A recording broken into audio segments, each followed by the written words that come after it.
izinkan kepada saya Bapak Ibu sekalian ya untuk berbagi kepada teman sejawat bagaimana step by step untuk membangun praktik keperawatan mandiri ya. Oke. Ya, ternyata ada dari Bekasi, dari Jambi.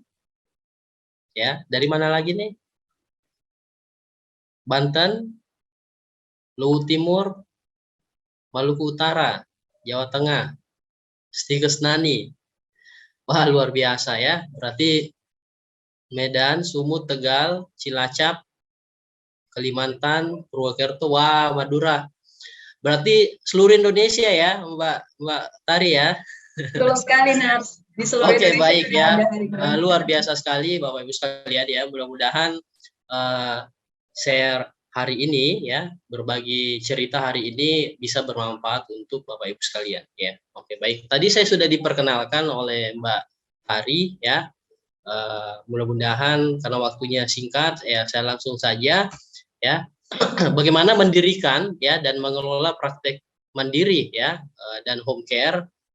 Saya tambahkan ya dan home care ya. Kenapa? Karena kebutuhan teman saat ini adalah selain praktek mandiri juga melaksanakan home care ya.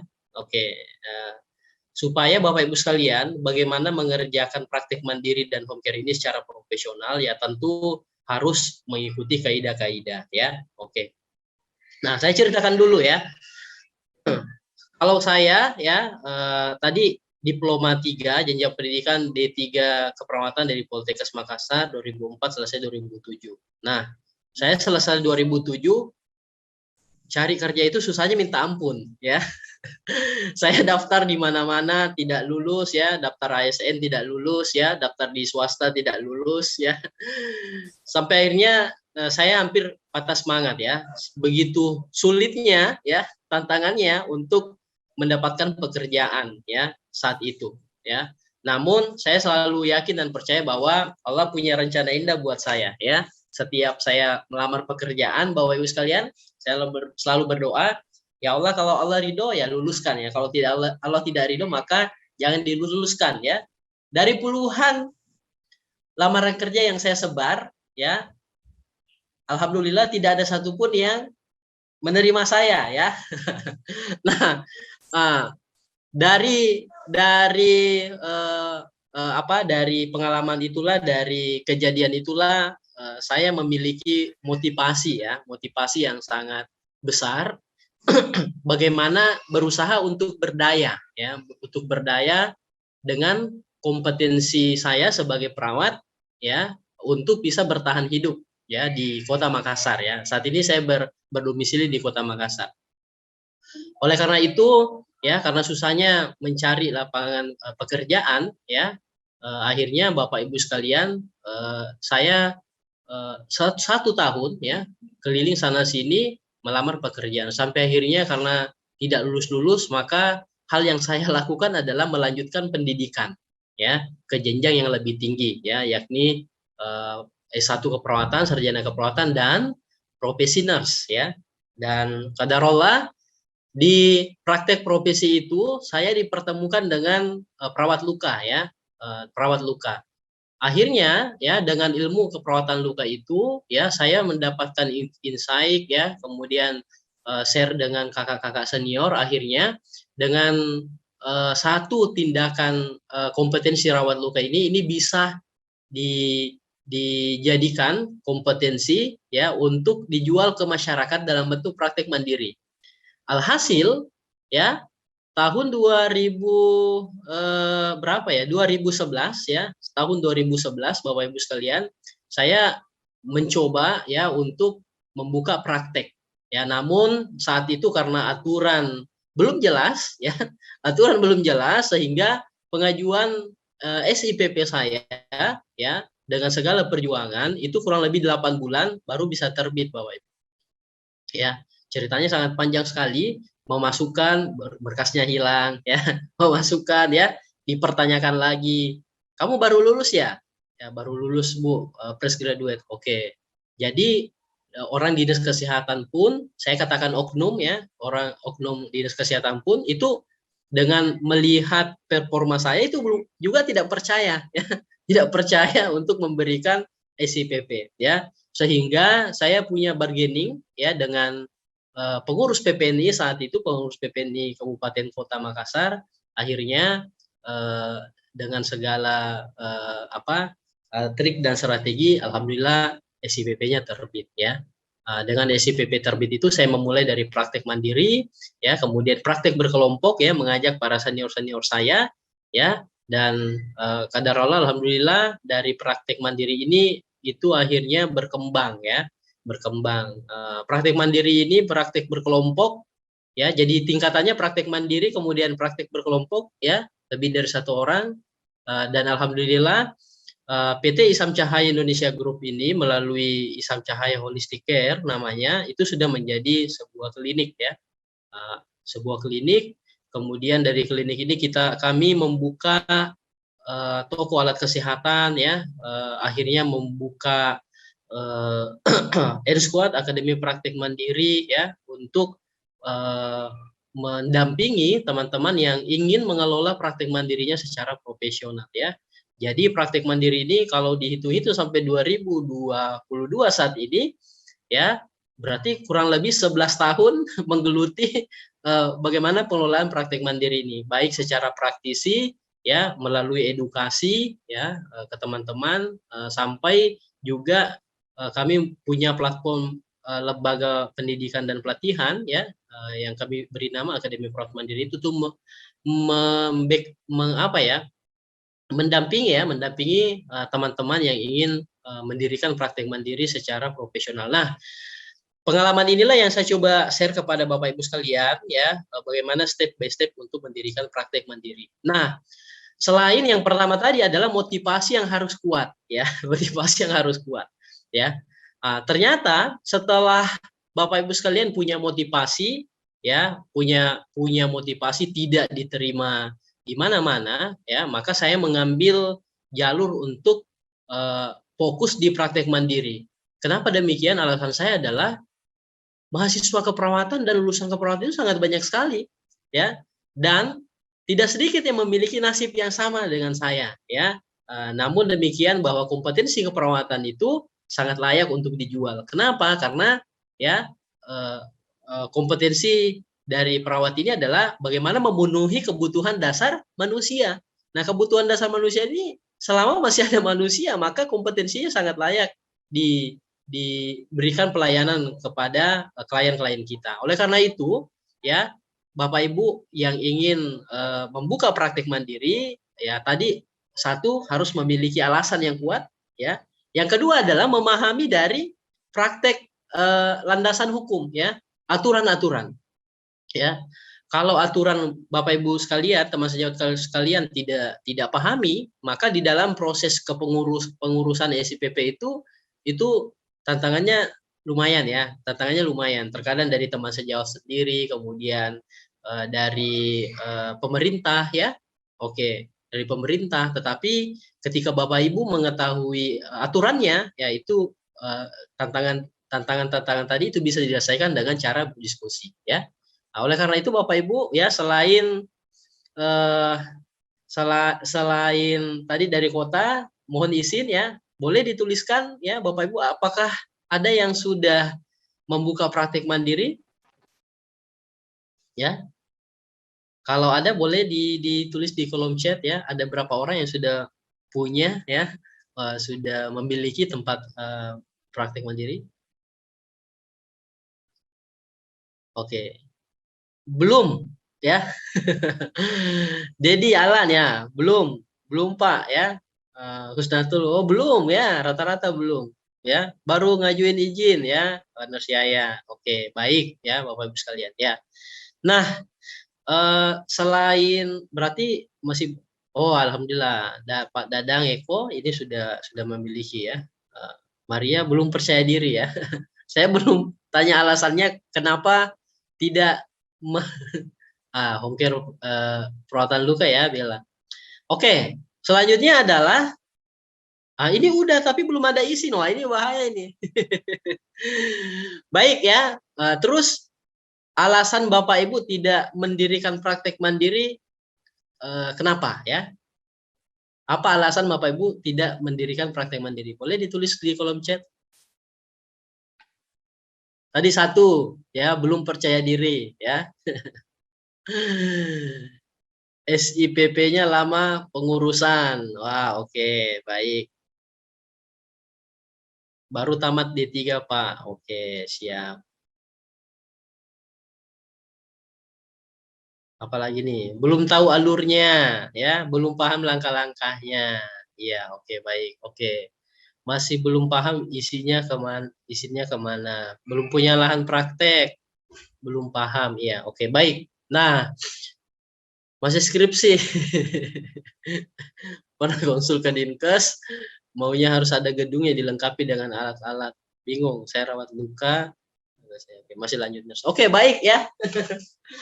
Menarik sekali ya alasan dari teman-teman sejawat ya. Baik, Bapak Ibu sekalian, di setiap event saya memang ini adalah pertanyaan wajib ya yang selalu saya ajukan ya. Apa sih yang menjadi alasan perawat itu tidak membuka praktik mandiri ya? Secara Bapak Ibu saya sudah melakukan survei, memang alasan yang pertama itu adalah ketidaktahuan ya.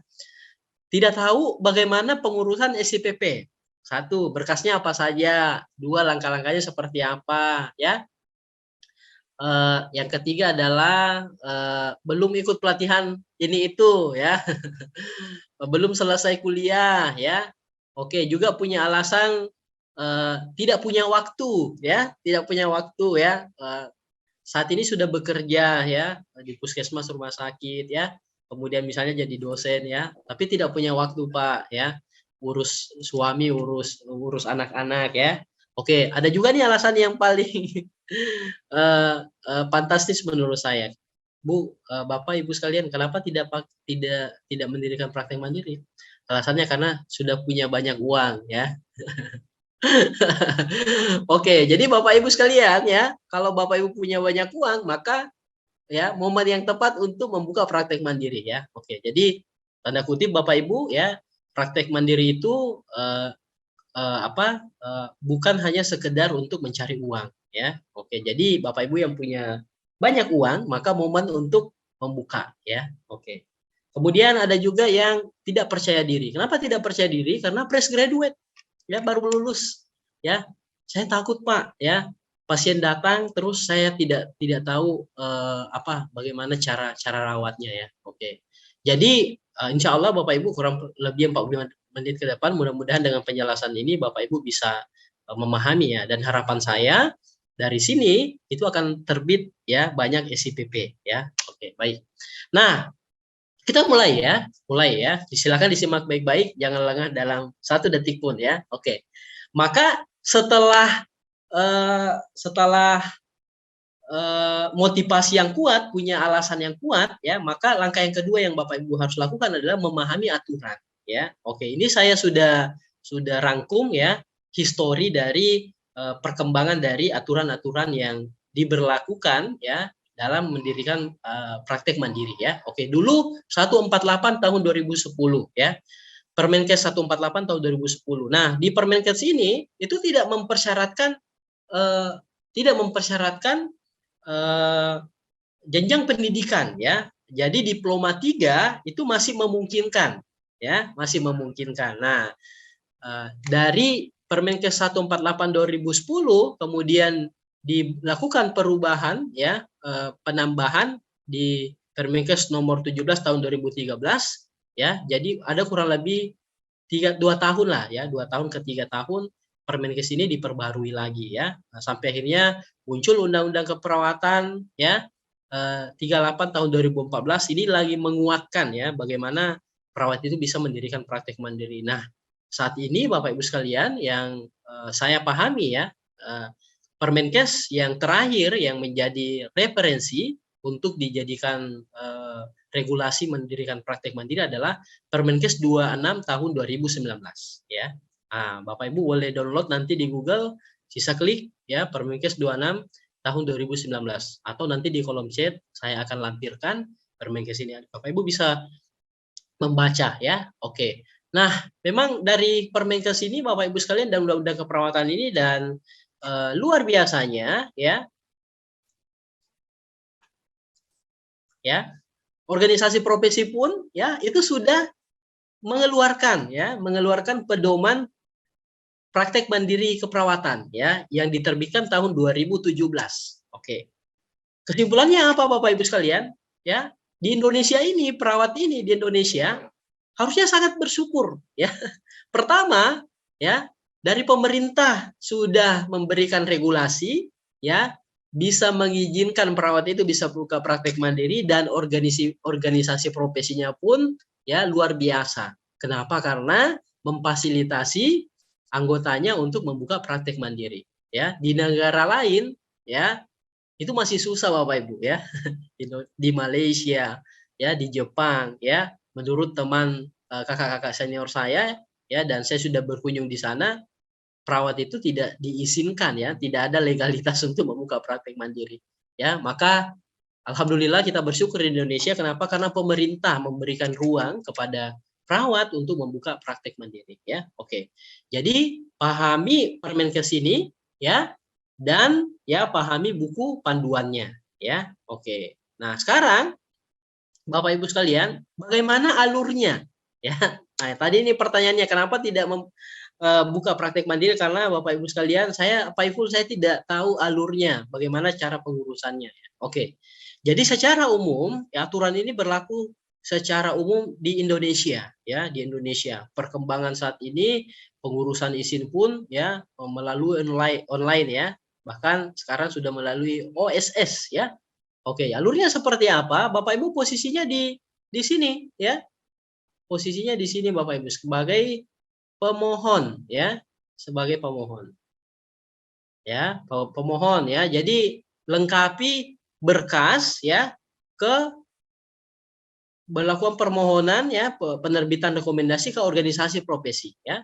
Bagaimana cara terbit rekomendasi oleh organisasi profesi? Yang pertama adalah Bapak Ibu harus menjadi anggota aktif ya. Nilainya harus aktif ya. Jadi perawat ya harus nilainya aktif ya, nomor induk anggota ya. Oke. Nah, setelah aktif Bapak Ibu sekalian, Bapak Ibu membuat permohonan ya. Jadi Bapak Ibu mau buka praktiknya di mana? Berarti ya Bapak Ibu menyurat ke organisasi profesi di daerah tersebut ya. Misalnya nih, saya mau buka di Kota Makassar ya, maka saya menyurat ke DPD Kota Makassar ya. Mau membuka di kabupaten apa ya? Di kabupaten tadi Bekasi itu kota atau kabupaten ya? Misalnya di Bekasi ya, maka DPD ya Kabupaten Bekasi ya, misalnya seperti itu ya. Oke. Nah, untuk mendapatkan rekomendasi ini Bapak Ibu sekalian ya, boleh membuat surat sesuai dengan peraturan organisasi dan buku pedoman PPNI ya. Bapak Ibu boleh mengajukan permohonan ya. Ini permohonan rekomendasi untuk pembuatan SIPP praktek mandiri ya. Oke, ketua DPP ya, CQ, ketua DPD PPNI kabupaten kota ya. Oke, jadi rekomendasinya terbitnya di kabupaten kota ya. Oke, dengan hormat yang bertanda tangan di bawah ini nama lengkap ya, tanggal lahir, identitas ya. Oke, sebagai bahan pertimbangan terlampir. Berarti syarat-syarat untuk penerbitan rekomendasi di DPD kabupaten kota yaitu ada KTP ya, kartu tanda anggota, ijazah perawat ya, sertifikat kompetensi ya. Kompetensi berarti STR maksudnya ya. Kemudian sertifikat keahlian atau kompetensi penanganan kegawat daruratan ya. Apa ini ya, sertifikat BTCLS ya. Ini diwajibkan untuk sertifikat BTCLS. Kenapa? Karena praktek mandiri yang Bapak Ibu buka itu harus memahami ya prinsip-prinsip dasar kegawat daruratan ya. Maka organisasi profesi mewajibkan sertifikat pelatihan BTCLS ini. Kemudian selanjutnya adalah fotokopi sertifikat keahlian tertentu ya. Misalnya ada pelatihan rawat luka ya, ada pelatihan hipnoterapi ya. Nah, seperti itu ya. Kemudian foto ukuran 4x6 2 lembar ya, surat pernyataan memiliki tempat praktek ya, dan proposal praktek mandiri ya. Proposal praktek mandiri ini Bapak Ibu bisa membuat profil ya, profil dari praktek mandiri Bapak Ibu sekalian. Nah, setelah mengajukan ya seperti ini, maka PPNI ya akan tim dari DPD PPNI akan melakukan visitasi ya. Bisa langsung divisitasi oleh PPNI atau nanti juga menunggu tim dari Dinas Kesehatan ya. Dari tim Dinas Kesehatan ya. Oke. Nah, Bapak Ibu sekalian, tentu rekomendasi ini biayanya berapa ya? Nah, karena judulnya step by step, berarti ini harus detail ya. Nah, Bapak Ibu sekalian ya, DPP sudah mengatur bagaimana rekomendasi biaya dan distribusinya ya, supaya tidak ada lagi supaya transparansi ya. Oke, berarti Bapak Ibu yang mau membuka praktek mandiri, jadi biaya rekomendasi dari organisasi profesi itu ya sampai saat ini sepengetahuan saya itu belum ada aturan terbaru, ini masih diberlakukan. Berarti biaya praktek rekomendasi itu adalah Rp100.000 ya, praktek mandiri ya. Jika rekomendasinya SIPP-nya di fasilitas pelayanan kesehatan ya, misalnya Bapak Ibu bekerja di klinik ya, kemudian di bawah naungan klinik itu Bapak Ibu mau mengurus SPP, maka biayanya Rp10.000 ya. Jadi banyak juga yang bertanya, Pak, berapa biayanya untuk pengurusan rekomendasi di organisasi profesi ya? Ini sudah diterbitkan oleh BDPP, biayanya Rp100.000. Tapi kalau dia praktek di bawah naungan fasilitas pelayanan kesehatan atau klinik, maka biayanya hanya Rp10.000 ya. Oke. Nah, Bapak Ibu sekalian, teman sejawat yang berbahagia, setelah tadi dari PPNI ya, Bapak Ibu mengajukan ya dan ada visitasi, apa yang akan divisitasi PPNI ya? Ya, yang jelas Bapak Ibu sekalian adalah kalau ada juga pengurus PPNI di sini ya, sebelum diterbitkan rekomendasi, saran saya juga dilakukan visitasi betul ya, lakukan visitasi ke teman sejawat ya. Ditanya praktek apa yang akan dibuka ya, kompetensi apa yang ingin dijual misalnya ya, apakah rawat luka, perawatan secara umum dan lain sebagainya. Nah, karena Bapak Ibu sekalian, beberapa kabupaten kota yang kami juga lakukan advokasi, ada juga dinas kesehatan yang sampai saat ini kabupaten kota tidak mengizinkan sama sekali perawat itu diterbitkan SIPP-nya ya. Kenapa ya? Karena ada oknum sejawat kita ya berdalih ya dengan terbitnya SIPP itu mengerjakan semuanya ya, bukan praktek perawat tetapi mengerjakan semuanya, sampai akhirnya ya dinas kesehatan di kabupaten itu tidak mau lagi menerbitkan SIPP ya, sehingga kami datang untuk melakukan advokasi bahwa fungsi dari dinas kesehatan dan PPNI adalah pembinaan dan pengawasan ya. Nah, salah juga ketika tidak difasilitasi menerbitkan SIPP ya, karena tugas kita adalah dan itu sudah sesuai dengan amanat undang-undang dan Permenkes ya, bahwa perawat sangat bisa ya membuka praktek mandiri ya.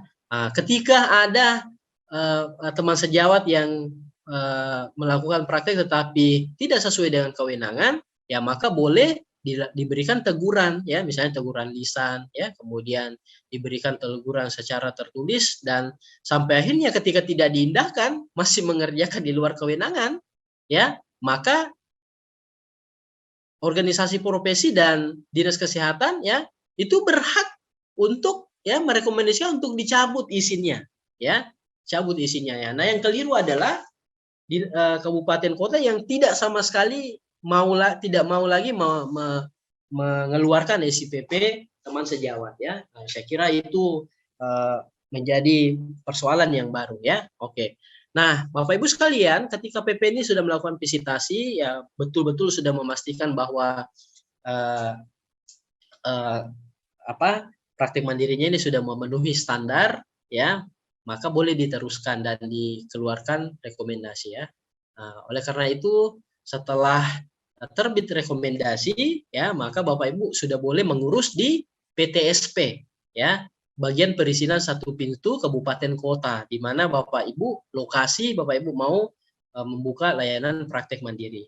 Nah, di PTSP ini ya tentu juga ada format pengajuannya ya, format pengajuannya ya.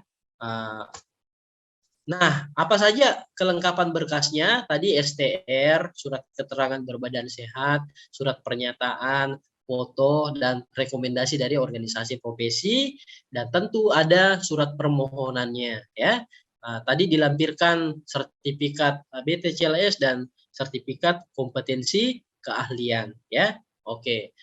Dan proposal ya, profil praktek mandiri Bapak Ibu sekalian. Ya, oke. Nah, setelah berkas sampai di PTSP, ya, PTSP, maka di CC ke Dinas Kesehatan Kabupaten Kota, ya, maka Dinas Kesehatan Kabupaten Kota bersama dengan tim PTSP itu akan turun melakukan visitasi ke tempat Bapak Ibu sekalian, ya, oke. Nah, tentu, ya, bocorannya adalah apa yang divisitasi Pak Ipul, ya, apa yang divisitasi. Nah, saya kira di Permenkes 26 tahun 2019 ya, itu sudah sangat jelas ya. Oke, saya tampilkan dulu Bapak Ibu sekalian. Ya. Nah, ini nih ya. Oke. Jadi saya share dulu seperti apa Permenkes 26 tahun 2019 itu. Nah, modelnya seperti ini nih ya, teman sejawat sekalian ya. Ini adalah Peraturan Menteri Kesehatan tahun nomor 26 tahun 2019. Ini yang paling terbaru yang dijadikan sebagai referensi ya. Oke. Di Permenkes ini Bapak Ibu sekalian, di lampiran itu sangat lengkap ya. Oke, jadi saya langsung ke lampiran saja dulu ya. Nah, ini nih Bapak Ibu sekalian. Ya, oke. Nah, instrumen penilaian praktik mandiri ya. Oke, jadi bocorannya adalah ini nih ya. Jadi Bapak Ibu sekalian Dinas Kesehatan ya dan PTSP akan turun ini menjadi instrumen ya untuk penilaian apakah layak untuk diterbitkan SIPP atau tidak ya. Oke. Seperti apa itu? Tadi pertama adalah identitas pemohon ya. Kemudian SDM pendukung ada tidak ya? Oke, di sini di kolom ini sudah ada standarnya ya, bisa ada standar, ada asisten keperawatannya dan non tenaga kesehatannya bisa ada bisa tidak ya. Oke. Kemudian bangunan ya. Oke. Apalagi ya, sarana dan prasarana ya. Kemudian furnitur standar dan alat rumah tangga ya. Nah, itu yang akan dicek apakah ada. Kemudian daftar alat tulis dan kantor ya. Kemudian daftar peralatan sirkulasi untuk emergensi ya. Oke. Nah, ini ada kateter ya. Kemudian aboket ya, aboket. Kemudian di sini juga ada di trauma set ya. Oke, peralatan trauma untuk emergensi ya. Ini standarnya apa ada atau tidak ya? Oke, di pengalaman saya ya, pengalaman saya mendampingi teman-teman ada yang menyiapkan, ada juga yang tidak menyiapkan ya. Oke, untuk alat traumanya ya. Kemudian alat peralatan breathing ya, kemudian daftar alat tenun ya, daftar alat keperawatan ya.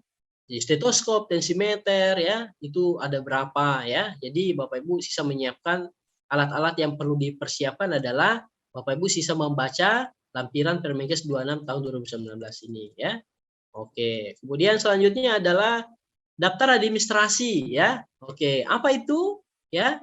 Nah, karena ini adalah asuhan keperawatan maka Bapak Ibu harus ada alat status pasien ya, pengkajiannya ya, rencana keperawatannya, diagnosis keperawatannya ya, formulir perkembangan evaluasi atau ASKOP-nya ya.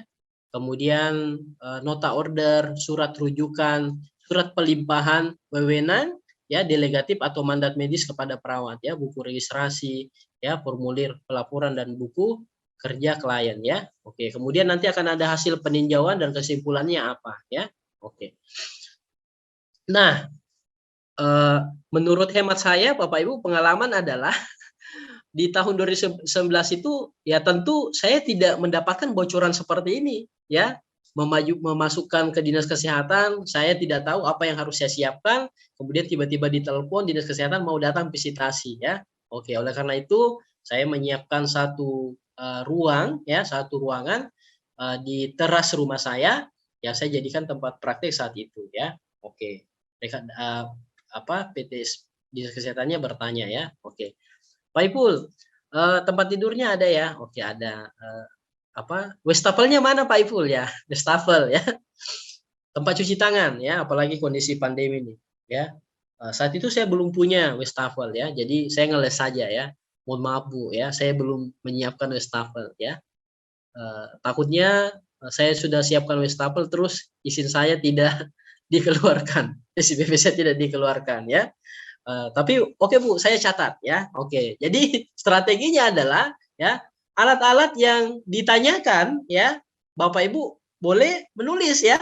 Oke Bu, saya tulis apalagi yang menjadi kekurangan kelengkapan saya ya. Misalnya Bapak Ibu sudah visitasi tapi belum ada saat itu. Jadi Bapak Ibu boleh sampaikan. Oke Bu, saya tulis dulu Bu. Misalnya saya akan lengkapi. Apalagi Bu yang kurang ya. Oke. Jadi yang saya ingat adalah tadi wastafel ya, kemudian APAR ya, alat pemadam kebakaran ya yang disposable itu ya. Kemudian tabung oksigen ya, tabung oksigen ya. Kenapa? Karena pada kondisi emergensi. Kemudian yang kedua yang sering ditanyakan Bapak Ibu sekalian adalah sampah medis ya. Bagaimana pengelolaan sampah medisnya ya? Ini sangat bergantung kepada layanan yang Bapak Ibu berikan ya. Oke, saat itu saya membuka layanan perawatan luka. Jadi cairan luka itu saya sampaikan bahwa itu saya buang, limbahnya saya buang di kloset ya. Kemudian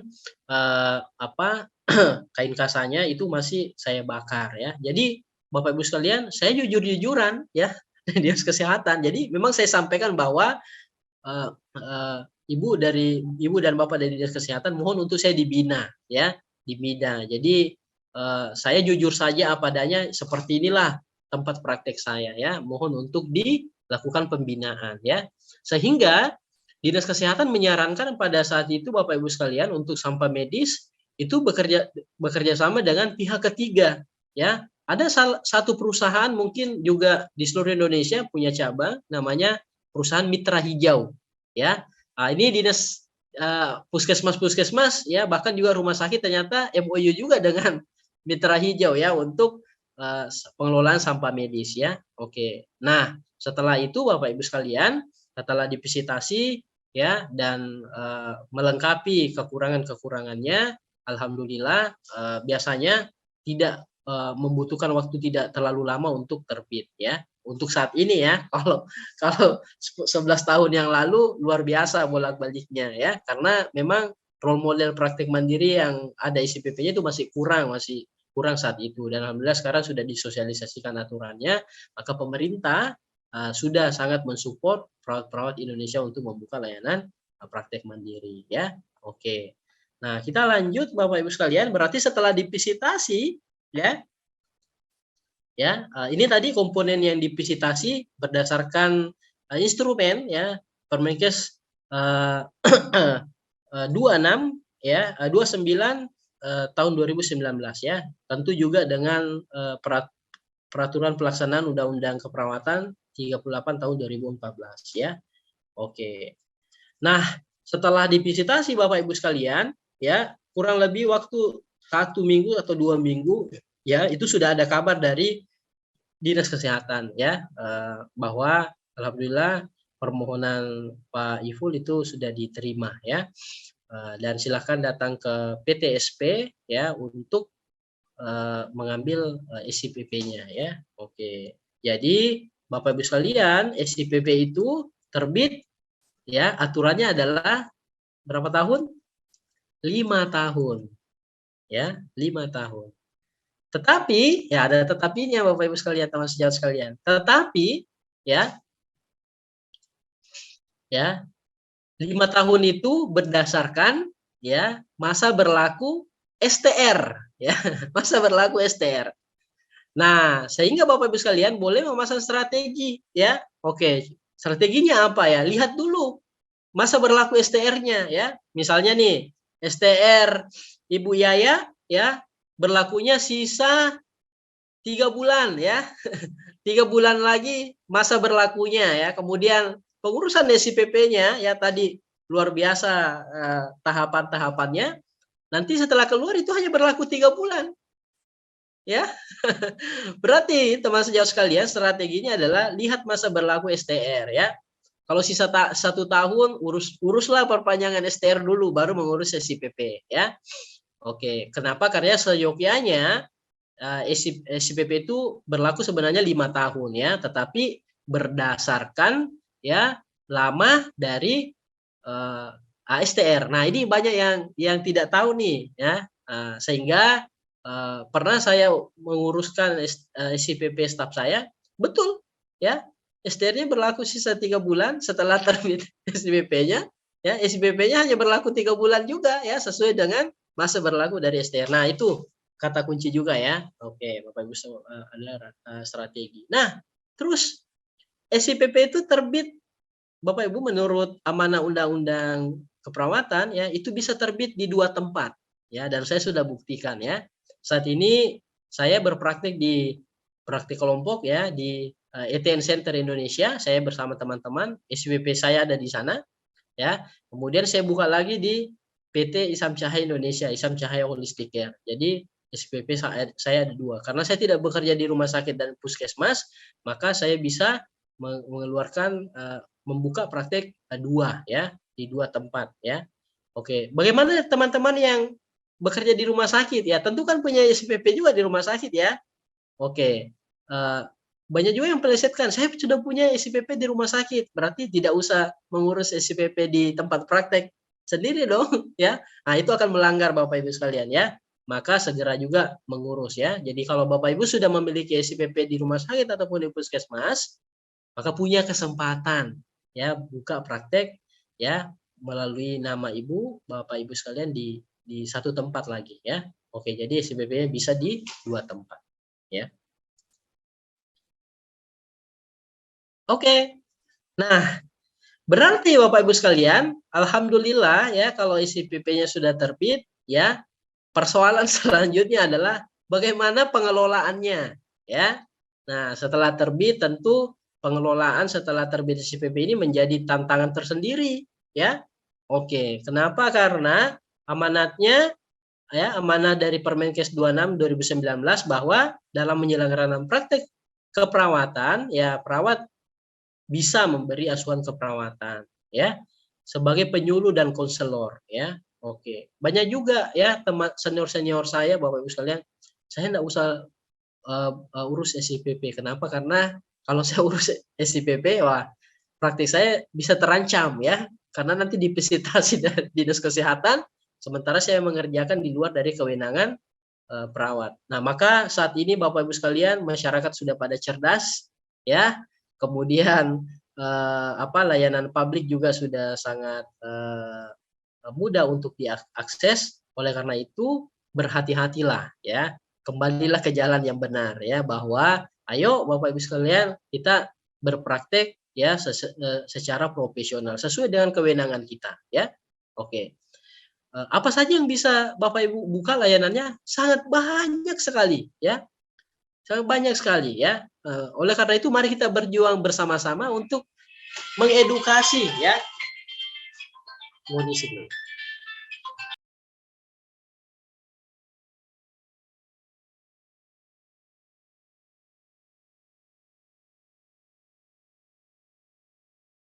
Ya, mari kita sama-sama berjuang untuk mengedukasi masyarakat ya.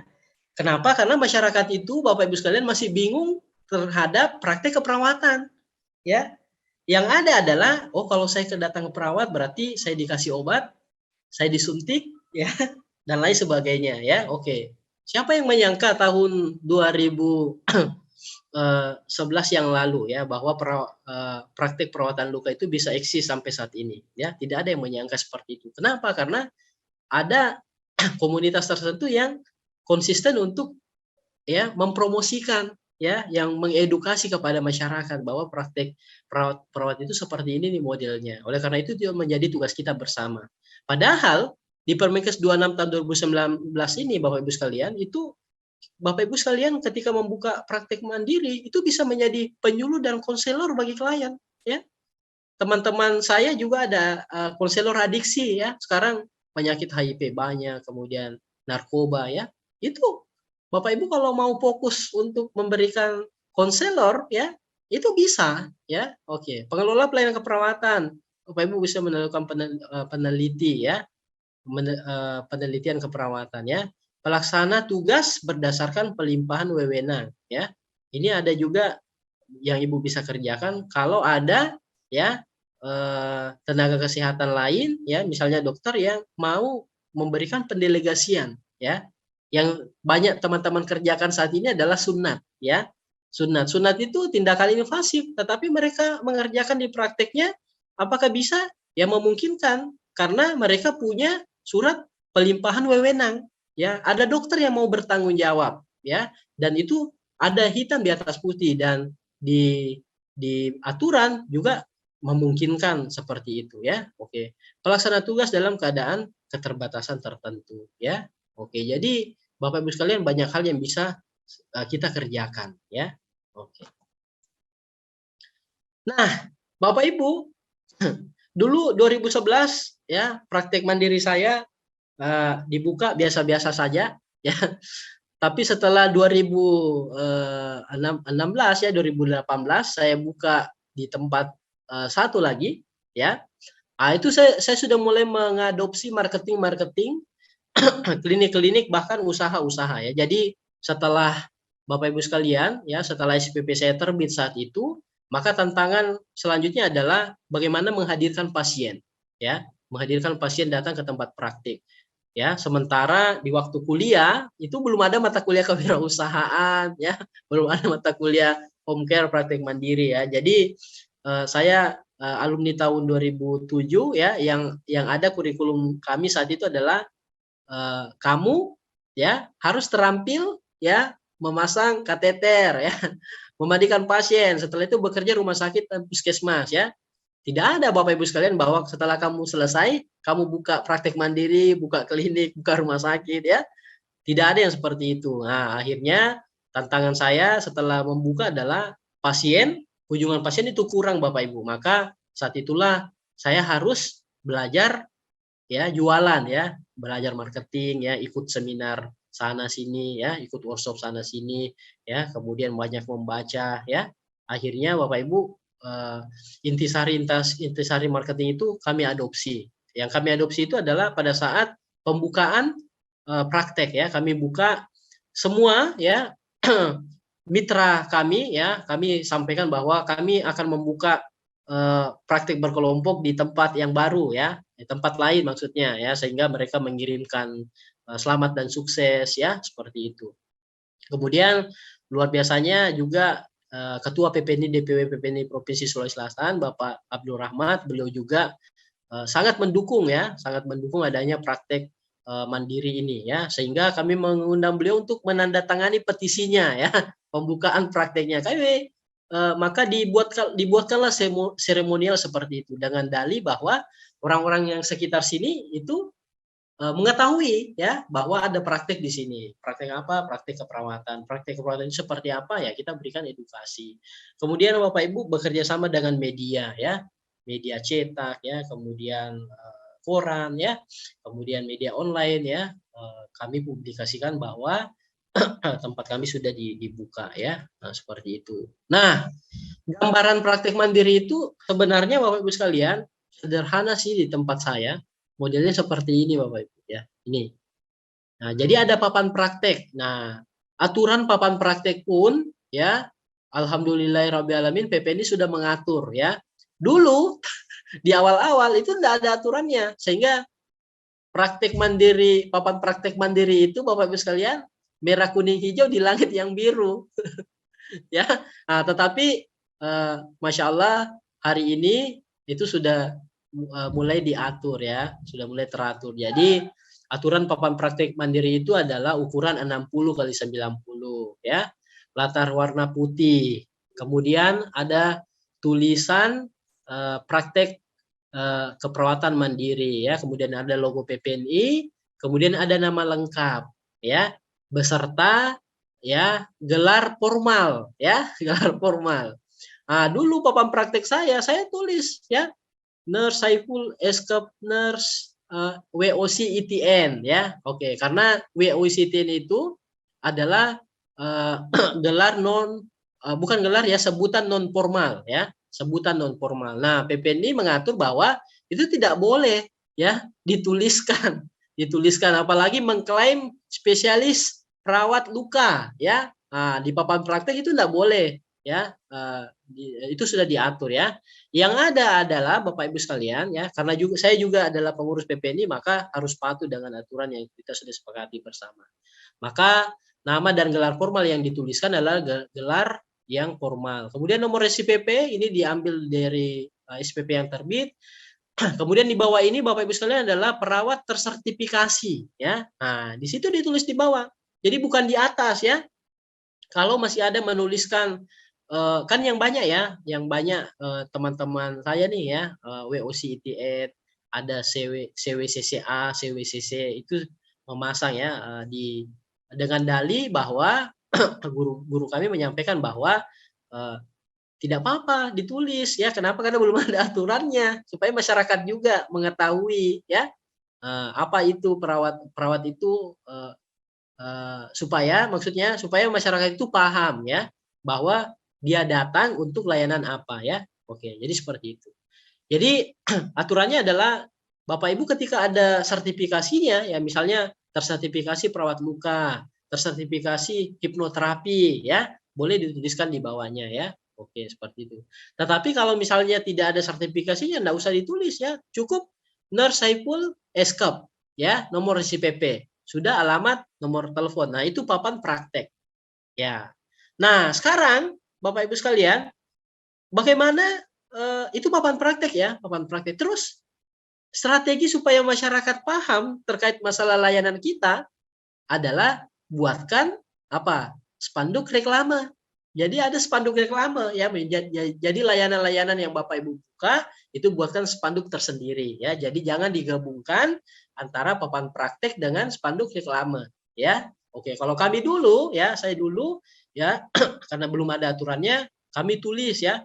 Ya, saya tulis ya, Nurse Saiful, spesialis perawat luka, stoma dan inkontinensia ya. Supaya apa? Salah satu sebenarnya strategi marketing ya, supaya masyarakat paham bahwa Pak Iful ini prakteknya adalah misalnya perawatan luka ya. Oke, tetapi sekarang clear ya, itu sudah dibuatkan aturan oleh PPNI ya. Jadi ada branding sebagai papan praktek ya.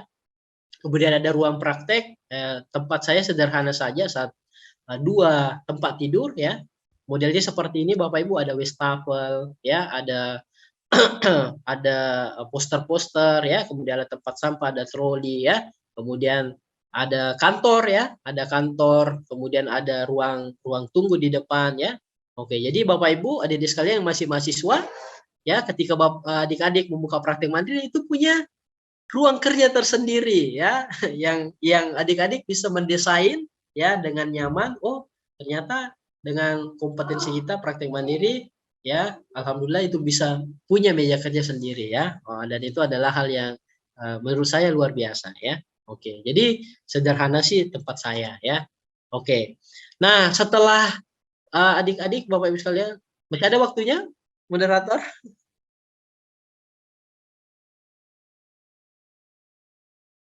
Tidak, suaranya tidak kedengaran. Masih ada kurang lebih 8 menit lagi, Nurse. Oke, 8 menit lagi. Oke, baik. Ya.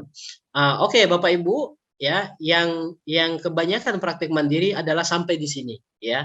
Mereka buka, kemudian ada ruang prakteknya, ya. Kemudian mereka melayani, ya. Oke, dan hemat saya itu dikatakan tidak profesional, ya. Kenapa? Karena tidak ada pendokumentasiannya. Oleh karena itu, Bapak Ibu sekalian, langkah selanjutnya kalau tempat praktik mandiri itu mau dikelola secara profesional, maka itu harus ada alurnya, ya. Harus ada alur pasien, ya. Nah, oke. Harus ada kelengkapan status, ya. Pasien itu harus punya status, ya. Status apa? Tadi ingat, ya.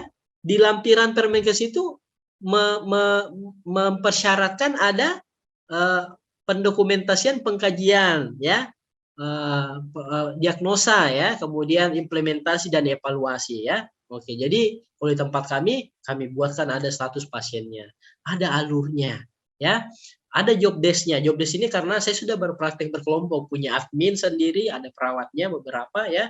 Kemudian Bapak Ibu harus memiliki SOP ya. Semua tindakan yang Bapak Ibu mau berikan layanan itu harus ada SOP-nya ya. Oke, karena sekarang Bapak Ibu sekalian, tantangan praktik mandiri ini adalah karena pemerintah sudah memberikan aturan secara jelas dan organisasi profesi sudah memberikan aturan ya. Kalau Bapak Ibu tidak menjalankan berarti peluang untuk membuka praktik mandiri itu sangat terbuka lebar ya. Tetapi peluang untuk bermasalah dengan hukum itu juga sangat terbuka lebar ya. Kenapa? Karena sudah ada aturan dan undang-undangnya ya. Oleh karena itu teman sejawat sekalian, ya memang praktek mandiri ini sudah harus dikelola secara profesional ya.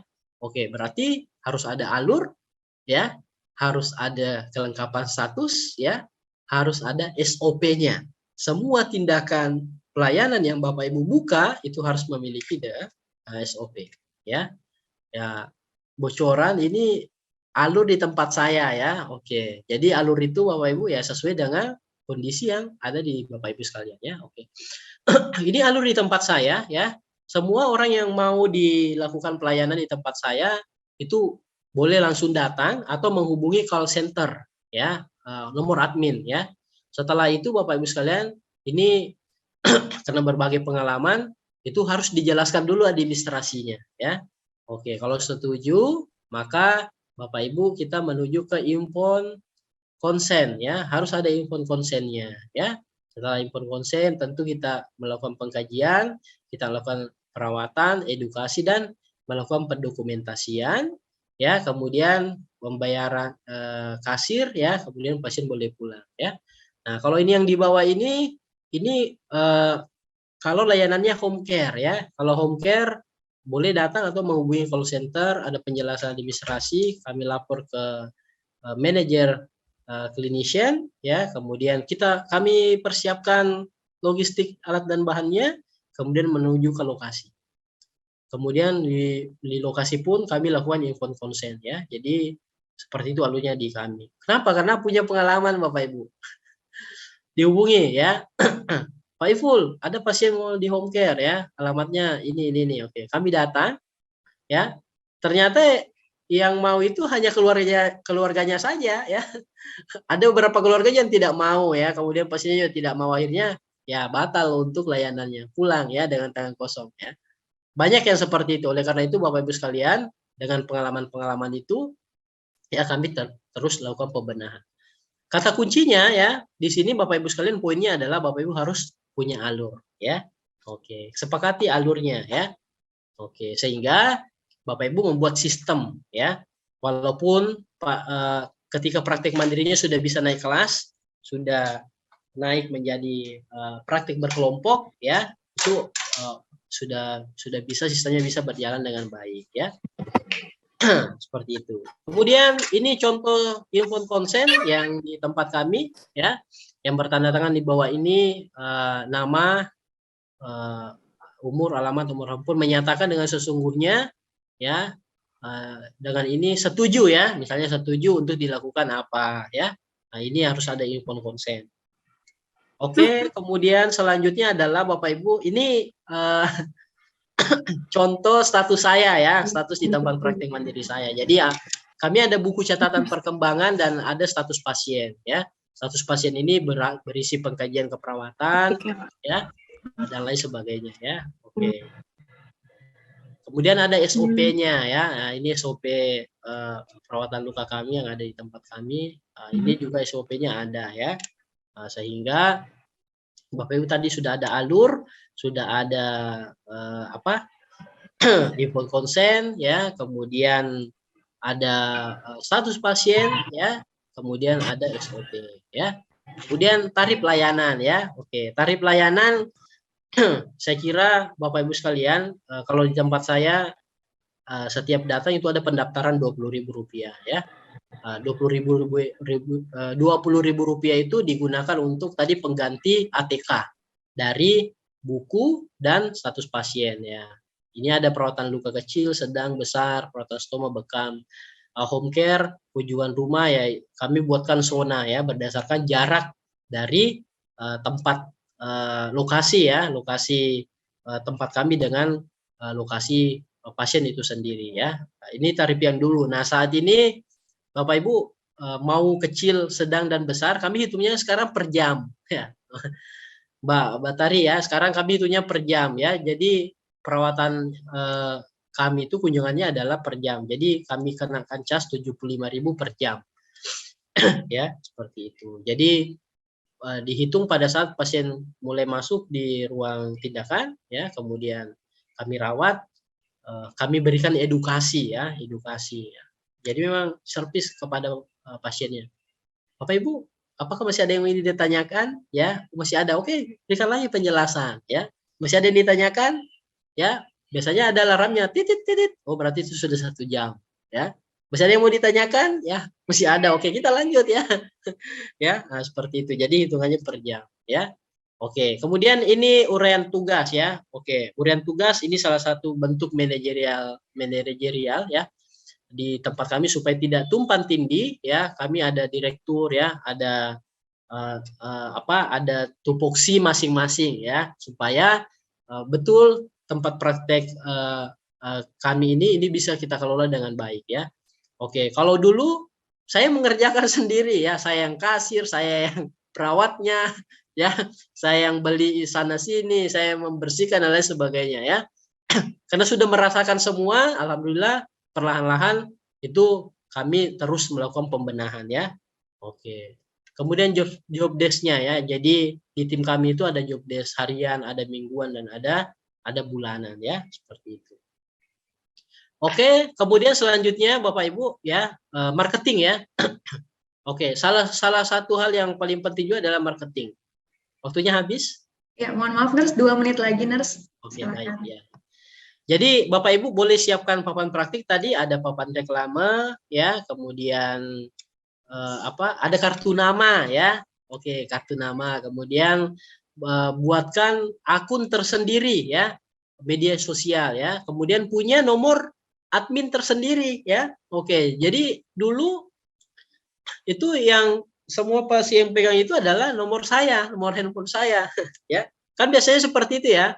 Buka pertama itu pakai nomor pribadi. Setelah berkembang belikan nomor tersendiri. Nah, Bapak Ibu, adik-adik sekalian, teman sejawat yang mau buka ya, memang sudah harus memiliki nomor admin tersendiri ya. Oke, sehingga Bapak Ibu bisa bedakan antara kebutuhan usaha ya dengan kepentingan pribadi ya. Kalau dulu karena belum belajar ya, belum belajar marketing, akhirnya nomor saya yang tersosialisasikan. Saat ini tersentral pada satu nomor, satu pintu ya, jadi satu nomor admin. Nah, ini mungkin websitenya kami ada holisticare.co.id, Bapak Ibu boleh buka. Kemudian ada ada Instagramnya ya. Ini sekarang dikelola juga dengan profesional ya. Jadi hal-hal yang seperti ini memang kalau di tempat kami sudah ada yang mengelola. Jadi ada satu memang yang selalu mendesain postingan-postingannya kita ya. Oke. Ini tempat saya di depan, nampak dari depan. Kemudian ini yang ATM Center, yang ini tempat saya yang pertama. Kalau yang tadi Isam Cahaya itu adalah tempat yang kedua ya. Oke.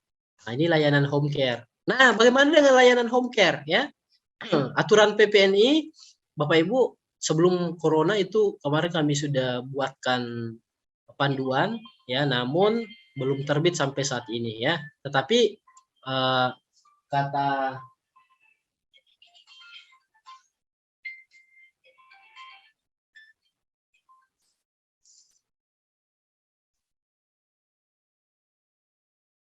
namun Bapak Ibu sekalian, bocorannya bahwa semua perawat yang ingin melakukan tindakan di luar itu harus memiliki SIPP ya.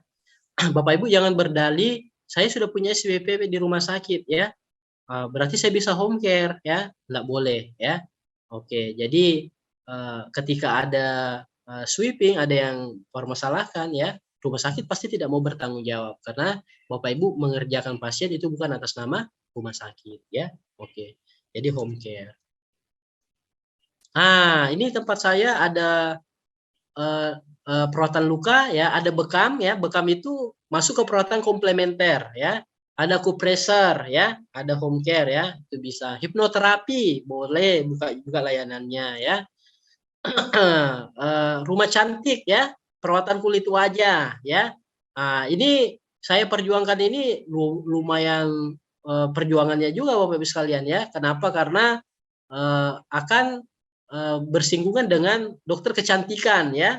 Oke, tetapi hemat saya Bapak Ibu karena ini masih sedikit ya, tapi kalau ada komunitas ya, ada teman sejawat yang memperjuangkan ini dan alhamdulillah itu sudah beberapa di daerah itu sudah pada buka rumah cantik ya, praktik perawat, tetapi layanannya adalah perawatan kulit wajah ya.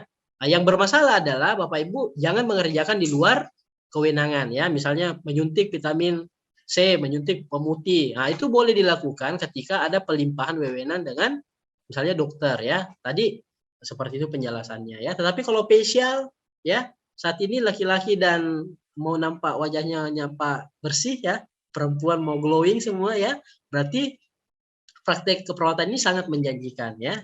Oke. Pijat bayi ya.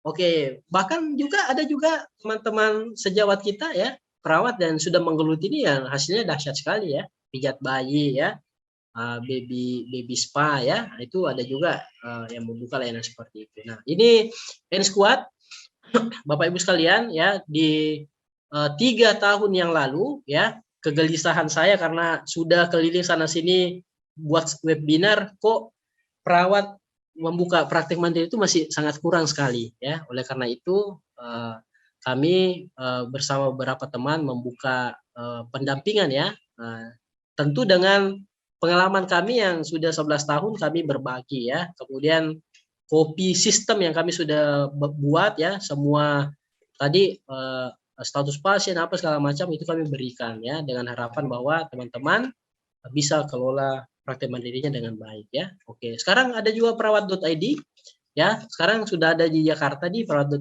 Jadi teman-teman yang sudah punya SIPP boleh mendaftarkan ya prakteknya di perawat.id ini ya. Oke, supaya memudahkan dapat pasien ya. Home care online ya. Jadi Bapak Ibu peluangnya juga yang senang di bidang IT boleh juga buat platform seperti ini ya. Oke. Kemudian saat ini ada registrasi praktik mandiri Pasyankes di Kemenkes ya. Bapak Ibu boleh mendaftarkan juga tempat praktik mandirinya ya. Supaya apa? Ini mudah dikenali untuk memenuhi kebutuhan data ya, pembuat dasar kebijakan ya. Tahu tidak Bapak Ibu, praktik mandiri itu sudah bisa menerima BPJS? No. Kenapa? Karena jumlahnya sangat sedikit. Ya, PP ini ditantang ya, PP ini Provinsi Sulawesi Selatan ya ke BPJS ya, bahkan juga Ketua Umum DPP PP ini mengatakan bahwa apa yang menjadi kendala ya praktik mandiri itu tidak bekerja sama dengan BPJS. Karena ya praktik perawat yang membuka praktik mandiri itu masih bisa dihitung jari. Jumlahnya ada berapa ya. Nah, oleh karena itu tugas kepada kita semua untuk membuka sebanyak-banyaknya ya. Oke, supaya apa? Tadi bisa dasar kebijakan itu kita bisa melakukan negosiasi ya, sehingga ke depan harapan kita semua praktek mandiri bisa bekerja sama dengan BPJS ya. Oke, saya kira itu dulu yang bisa saya sampaikan Bapak Ibu sekalian. Mohon maaf atas segala kekurangannya. Memang waktunya kalau 40 menit rasanya sangat singkat sekali ya, tetapi tidak apa-apa ya. Ini membuka wawasan dan tentu Bapak Ibu supaya Bapak Ibu bisa mendapatkan referensi ya. Saya kira cukup dari saya. Terima kasih banyak. Billahi taufiq wal hidayah. Assalamualaikum warahmatullahi wabarakatuh dan saya serahkan kembali kepada